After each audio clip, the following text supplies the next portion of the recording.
Assalamualaikum warahmatullahi wabarakatuh. Ketemu lagi konco-konco dengan Rakloen. Apa kabar semua? Semoga selalu sehat dan bahagia ya. Dan di hadapan saya ini sudah ada panci berisi 9 ekor ikan mujair yang sudah dibebaskan dari isi perut dan sisi-sisinya.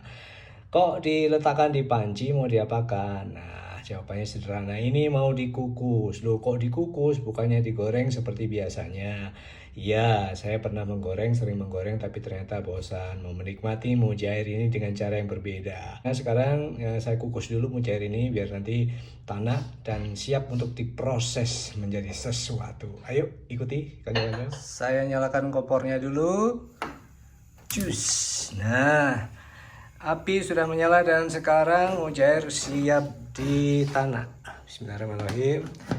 Tidak perlu waktu lama, nanti hanya sekitar setengah jam karena ikan termasuk jenis yang mudah sekali empuk, cepat matang gitu ya. Setengah jam, kemudian nanti diangkat. Jangan diangkat dulu, jangan. Sekali lagi jangan diangkat dulu, tapi biarkan sampai dingin. Mengapa? Kalau diangkat ketika masih panas nanti akan hancur. Jadi bersabar ya. Sekarang saatnya mematikan kompor, kemudian mengangkat ini mujair.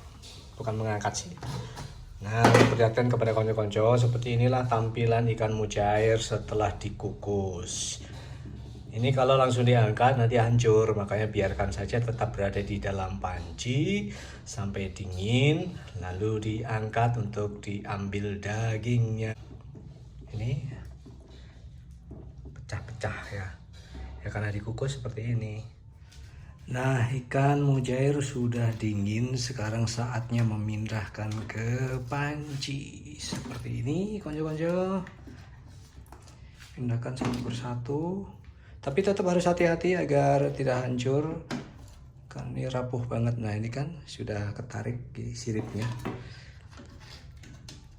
Ya, pelan-pelan saja harus bersabar agar ikan ini tetap utuh, walaupun nanti akan dicapi-capi, tetap saja harus pelan-pelan mengangkatnya agar tidak tertinggal seperti ini. Ini ekornya memang tidak dipakai, jadi ya sudahlah, nggak apa-apa tertinggal.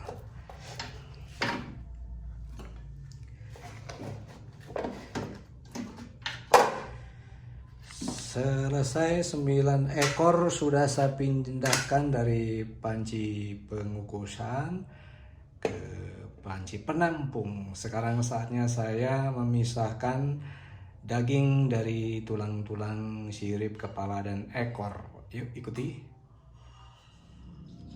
Inti dari bagian ini adalah memisahkan daging dari sirip dan ekor dan kepala. Ditarik seperti ini saja sampai tercabut dengan rapi. Jangan sampai ada duri-duri yang tertinggal ya. Seperti ini saja, cabut semua.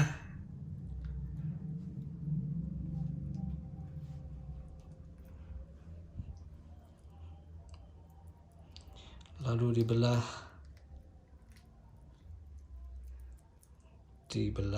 jangan sampai tulangnya terbawa. Seperti ini saja.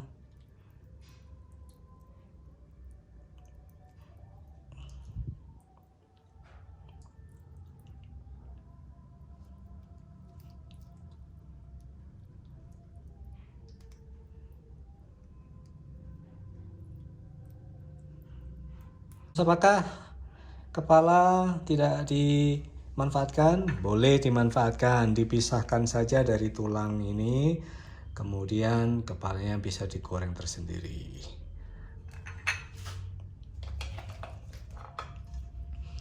Ini yang kedua. Seperti ini terus nanti sampai habis ya.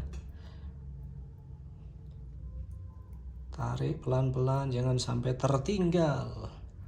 Kemudian dibelah begini, diambil hati-hati dagingnya. Nah, bagian yang ini memang agak sulit karena tipis ya. Udah dicabut begini aja, dicabut dulu, seret. Ambil dagingnya, kalau masih ada yang terbawa durinya, dipisahkan lagi, begitu seterusnya konco-konco. Ini pekerjaan yang memang butuh ketelatenan. Kalau tidak nanti konco-konco jadi makan duri. Pisahkan dulu saja, kemudian diambil sehelai demi sehelai.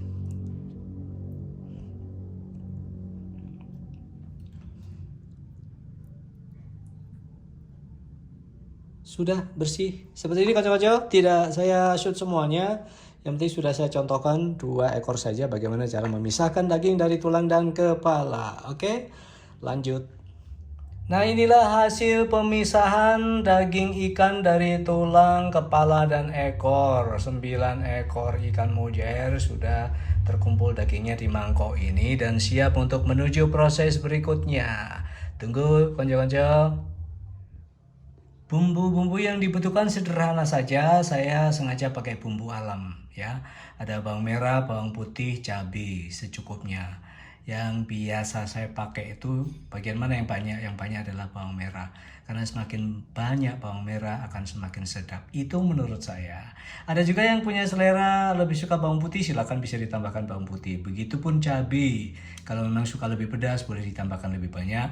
Yang nggak suka pedas boleh sedikit saja, beberapa biji saja, atau bahkan tidak pakai cabai sama sekali. Jangan lupa nanti tambahkan garam secukupnya dan gula secukupnya untuk memberi rasa gurih. Pertemuan antara garam dan gula secukupnya itu akan menciptakan rasa gurih, begitu ya. Bumbu penyedap, saya merasa tidak perlu menggunakan bumbu penyedap karena ikannya itu kan gurih ya. Terus nanti bumbu-bumbunya ini juga gurih, jadi tidak perlu lagi ada tambahan bumbu penyedap. Jadi biarkan alami saja. Begitu konyo-konyo.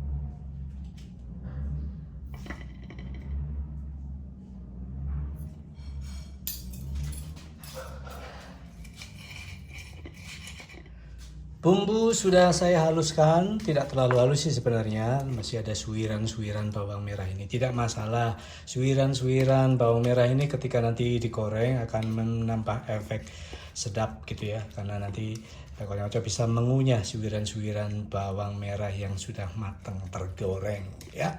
Selanjutnya bumbu ini akan saya campurkan ke dalam mangkok berisi daging ikan. Terus nanti jangan lupa menambahkan 2-3 sendok terigu. Gunanya untuk apa? Untuk mengikat agar adonan ikan dan bumbu ini nanti tidak ambiar ya.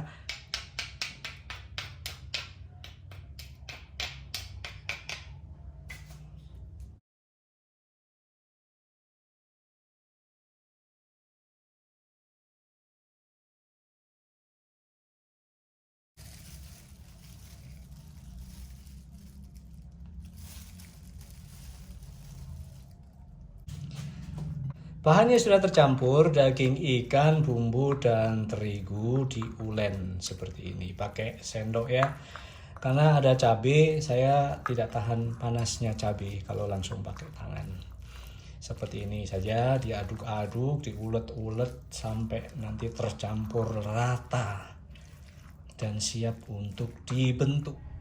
Inilah tampilan bahan yang sudah dicampur, daging ikan, bumbu, dan 2 sendok terigu. Lumayan ya, lumayan tercampur rata, sudah kalis. Saya tidak menggunakan sendok terus-menerus tadi ya, karena capek. Sedangkan kalau memakai tangan secara langsung, saya takut tangan saya jadi panas kena efek dari cabai. Akhirnya saya gunakan ulekan ini. Tadi saya beginikan sampai benar-benar halus, dan sekarang sudah siap dibentuk sesuai selera. Mau bulat boleh, mau oval boleh, mau persegi boleh, terserah. Dan setelah ini nanti akan digoreng. Satu hal lagi konco-konco, kalau konco-konco suka telur, konco-konco bisa menambahkan telur. Untuk apa? Untuk lapisan luarnya. Setelah bahan ini dibentuk, kemudian dicemplungkan ke telur, diguling-gulingkan sebentar, kemudian digoreng. Kalau saya sih nggak suka. Jadi biar seperti ini saja. Kebetulan mak juga nggak suka dengan makanan yang ada telurnya, otomatis nanti dibentuk aja. Ini dibentuk bulat-bulat. Biasanya bulat-bulat ya, bulat-bulat kepeng gitu ya. Nah, saya bentuk konco-konco. Saya memakai sarung tangan sebagai senjata andalan saya, karena tadi seperti saya jelaskan di awal, kalau saya memegangnya secara langsung, tangan saya bisa panas kena efek cabai. Ini saja.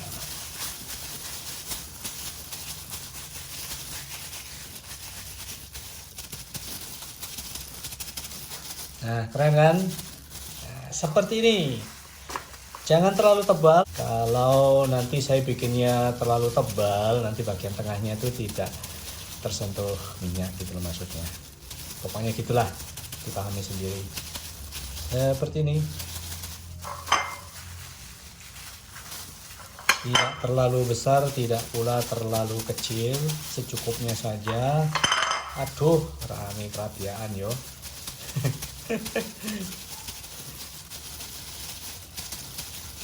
Kalau biasanya konco-konco terampil memasak di dapur, mungkin bisa membentuk ini menjadi lebih cantik daripada yang saya buat. Ini sambil saya cabut ada duri yang masih nyasar. Segera diamankan, takutnya nanti nyangkut di tenggorokan. Seperti ini konco-konco, cukup 3 saja sebagai contoh, lainnya ya samalah seperti ini nanti sampai habis adonan ini ya. Sekarang saatnya menggoreng, sudah saya letakkan wajan di atas kompor dengan api yang sedang-sedang saja, tidak usah terlalu besar agar tidak hangus di luar. Bismillahirrahmanirrahim, cemplungkan satu persatu.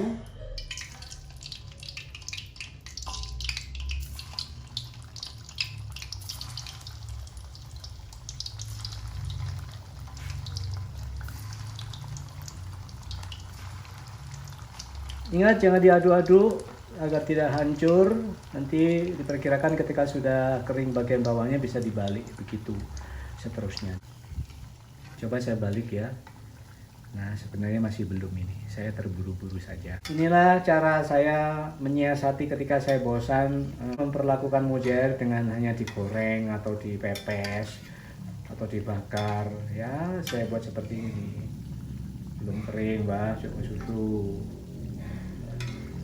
Adonan disiapkan, kemudian kalau tidak selesai menggoreng karena harus buru-buru kemana, adonan itu bisa disimpan di freezer untuk dilanjutkan besok atau lusa. Tapi jangan terlalu lama, paling lama 2 hari saja. Takutnya nanti malah tidak enak. Karena saya menggunakan minyak hanya sedikit, otomatis saya harus rajin membolak-balik. Mengapa? Minyak yang terlalu sedikit membuat bahan yang digoreng ini jadi tenggelam sampai ke dasar. Kalau minyak banyak, adonan ini atau bahan ini bisa mengapung, terapung. Dengan terapung, bagian bawahnya tidak sampai nempel ke dasar wajan. Begitu maksudnya. Aromanya sudah tercium, sedap, aroma khas ikan mujair. Kalau Anda langsung menggunakan ikan saja tanpa campuran terigu boleh juga, nggak masalah. Saya juga pernah kok membuat itu. Cuman memang harus lebih hati-hati karena seperti saya bilang tadi, risiko untuk jadi ambyar itu lebih besar. Begitu, akhirnya dilipatkanlah tepung terigu secukupnya saja, jangan terlalu banyak. Mengapa jangan terlalu banyak? Nanti kalau terlalu banyak jatuhnya jadi perkedel tepung terigu.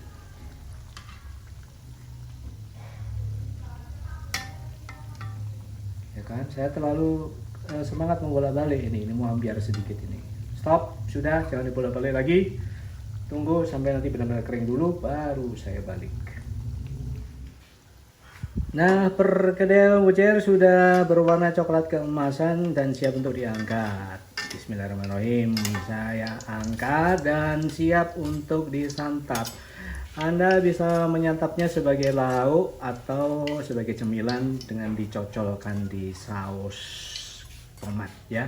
Saus tomat atau saus sambal juga kalau memang Anda merasa konco-konco merasa kurang pedas. Selesai sudah pembuatan perkedel mujair. Mudah-mudahan ini menjadi resep yang bisa konco-konco praktikkan sebagai alternatif kalau konco-konco bosan memperlakukan mujair hanya sebagai bahan gorengan atau pepes atau bakar ya, bisa digunakan cara ini untuk menyulap mujair menjadi hidangan yang berbeda.